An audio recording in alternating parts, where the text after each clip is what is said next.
جن چیزوں کا ذکر کیا ہے یہ ہوئی ہے یہاں اس حلقے میں، اور اس سے اکراس دا بورڈ تمام پولیٹیکل پارٹیاں مسلم لیگ کو چھوڑ کے سب کو اس کا ادراک ہے، اور اب مجھے یہ خوشی ہے کہ میری لیڈرشپ کو بھی،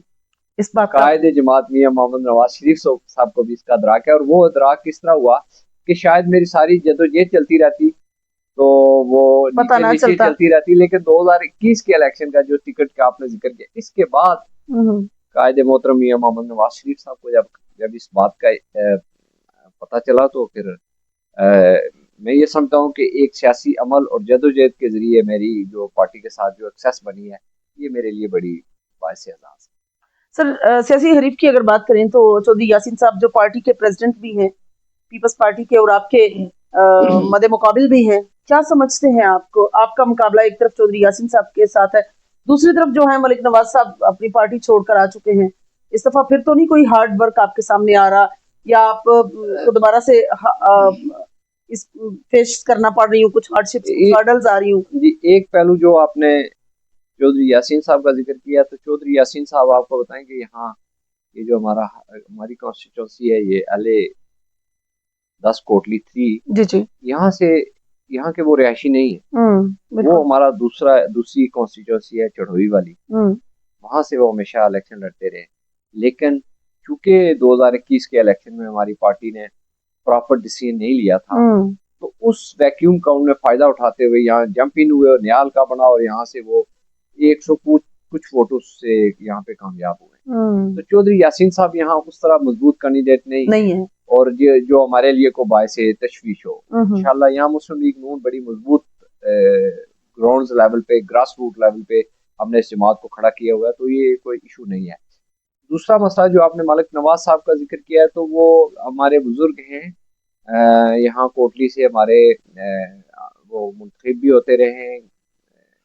قانون ساز اسمبلی کے ممبر، کیونکہ اب وہ ہماری پارٹی کا حصہ ہے، انہوں نے پارٹی جوائن کر لی ہے۔ جس طرح آپ نے انٹرو میں کہا ہے کہ یہ ایک پولیٹیکل پروسیس ہے، اس میں لوگ سیاست کے لیے اور پوزیشنوں کے لیے اور کچھ بھی کر اپلائی تو کرتے ہیں، اور اس کے لیے وہ پارٹیاں بھی چینج کر لیتے ہیں، وہ دیکھتے ہیں۔ لیکن میں اپنی بات میری بات لوگوں کے مزاج کو سخت لگے گی، لیکن ریالٹی ناظرین یہی چیز ہے کہ ہم اپنے فائدے کے لیے کچھ بھی کر سکتے ہیں۔ وہ ملک صاحب پنجابی کی ایک چھوٹی سی اگزامپل ہے کہ اپنے پاؤ گوشت کے لیے اگلے کی بھینس ذبح کر دینا، تو یہ وہ بات آ گئی ہے۔ یہ تو صحیح آپ نے وہ تشریح کر دی ہے، لیکن اب میں اس کو یہاں تک رکھوں گا کہ چونکہ ابھی چند دنوں بعد ہمارے پارلیمانی ووٹ ہونا ہے، بالکل، اور 6-7 تاریخ کو قائد جماعت میاں محمد نواز شریف صاحب اور وزیر اعظم پاکستان مظفرآباد آ رہے ہیں، جس میں وہ انٹرویوز کریں گے، کینڈیڈیٹس کو سنیں گے، اس کے بعد وہ خود سے ہی اس کو دیکھیں گے کہ کون کس قابل ہے اور کس کو کہاں سے ہم نے الیکشن کے لیے میدان میں ڈالنا ہے۔ بالکل صحیح۔ تو میں تو اتنا سا کہوں گا کہ میں اس کا انتظار کروں۔ سر مسلم لیگ نون کی اس دفعہ کی جو پوزیشن ہے، LA10 کی بات کر لیتے ہیں، جس حلقہ سے آپ الیکشن کنٹیسٹ کریں، مختلف امیدوار ہیں، آلموسٹ 7 امیدوار ہیں جو اس وقت سامنے آ چکے ہیں۔ 7 امیدواروں کا اپنی اپنی جگہ پر الیکشن کنٹیسٹ کرنا، چودھری یاسین صاحب کے مقابلے میں کوئی ایک سنگل بھی نہیں آتا۔ سر اس سے پھر پارٹی کے مطلب یا آپ کے الیکشن پر کیا فرق پڑے گا، رد عمل کیا ہوگا؟ یہ بالکل جو پارٹی میں ان فائٹنگ ہے اس کی وجہ سے ہمیں مسائل کا بھی سامنا ہے، بالکل، لیکن یہ ہے کہ چونکہ ہمارے وہ چند ایک حلقہ جات ہیں جس کے اندر وہ آپ نے ابھی ڈیٹیل بتائی ہے نا، یہاں پہ لوگ آئے، الیکشن لڑے، پارٹی چھوڑی، چلے گئے،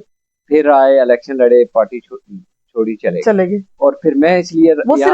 یہاں رہا اس لیے کہ جو آیا الیکشن لڑا، بھاگا، پھر پارٹی آپ کمپین کرتے رہے، کمپین آپ نے پھر پارٹی کو جمع کیا، پھر پارٹی کو جمع کیا، ہر دفعہ تاکہ میری مسلم لیگ نون کو کوئی نقصان نہ پہنچے۔ زبردست، ماشاءاللہ۔ تو اس عمل میں اب کی بار جو آپ جس بات کا ذکر کر رہی ہیں، بات یہ ہے کہ سیاسی عمل ہے، اس میں کچھ بھی ہو سکتا ہے۔ اب ہمیں اس میں کوئی مطلب دیوار پہ لکھا ہوتا ہے کہ سیاسی جدوجہد کے عمل میں سیاسی کارکنوں کو ذبح بھی کر دیا جاتا ہے، تو پھر اس عمل کے باوجود بھی چونکہ پارٹیاں قائم رہتی ہیں،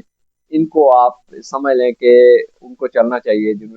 جماعتوں نے ملک کے ساتھ وابستگی ہے، اور ہماری پارٹی تو ملک بنانے والی پارٹی ہے، اور ہماری پارٹی تو پھر میں جب یہ کہوں کہ ملک بچانے والی پارٹی بھی ہے، اس لیے کہ اس کو اٹامک پاور بنا کے ہم نے آج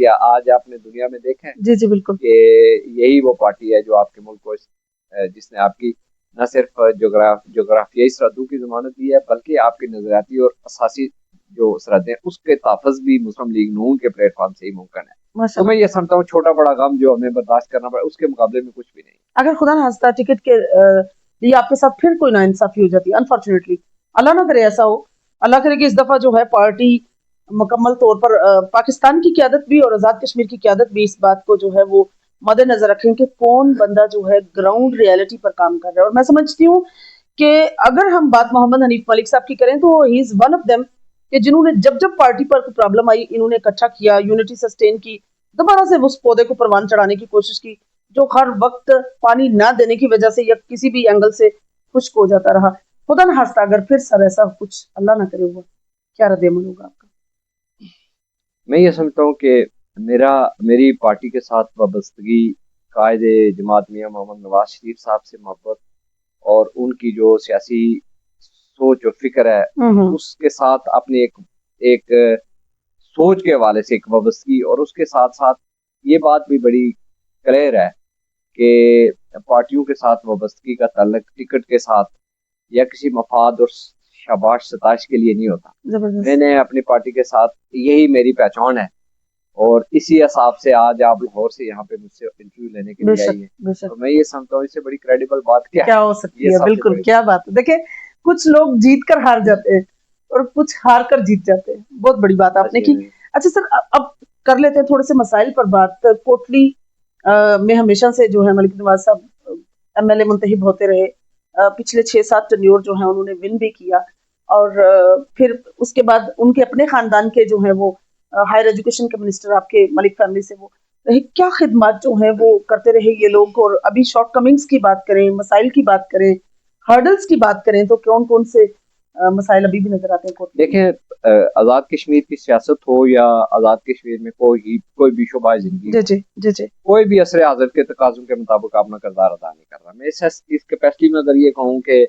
صرف میں اگر اپنے ان لوگوں کو جن کا آپ نے ذکر کیا ان کو ٹارگٹ کر کے بات کروں تو یہ اس لیے مناسب نہیں ہوگا کہ ہم مقامی طور پر یا اجتماعی طور پر ایک انعطاف پذیر معاشرے سے متعلق ہے اور یہاں پہ ہم صرف مسائل کی نشاندہی کرتے ہیں، اس کے حل کے لیے اپنا کردار ادا نہیں کرتے. جی بالکل صحیح کہا. تو میں یہ سمجھتا ہوں کہ ان لوگوں نے اپنے حساب سے جو کچھ کام کیے ہوں گے یا جو کوئی ایفرٹس بنائی ہوں گی وہ اپنے وقت کے مطابق ان کے اکاؤنٹ میں تو ہوں گی. لوگوں کی کمپلینٹ اور شکایات اپنی جگہ سیاسی لوگوں سے تو رہتی ہیں، اور میرا یہ خیال ہے کہ ہر وقت چیزوں میں بہتری کی گنجائش موجود ہوتی ہے، اور اس بہتری کی گنجائش کے لیے جب آپ یہ محسوس کریں کہ ان لوگوں نے پرفارمنس ان کی درست نہیں کی تو پھر ریپلیسمنٹ یہ بہت ضروری ہوتی ہے تاکہ معاشرے کو اپ گریڈ کیا جا سکے اور جن چیزوں کی کمی کوتاہیوں کی نشاندہی یا جو لانگ سٹینڈنگ پرابلم ہے جو حل نہیں ہوئے ان کے حل کے لیے نئے لوگوں کو سامنے آ کے اس کو ایک نئے جذبے کے ساتھ اس کو پایہ تکمیل تک پہنچانا چاہیے تاکہ عوام علاقہ کی بہتری ہو سکے اور ان کے مسائل کو حل کیا جا سکے. بالکل صحیح. اوورسیز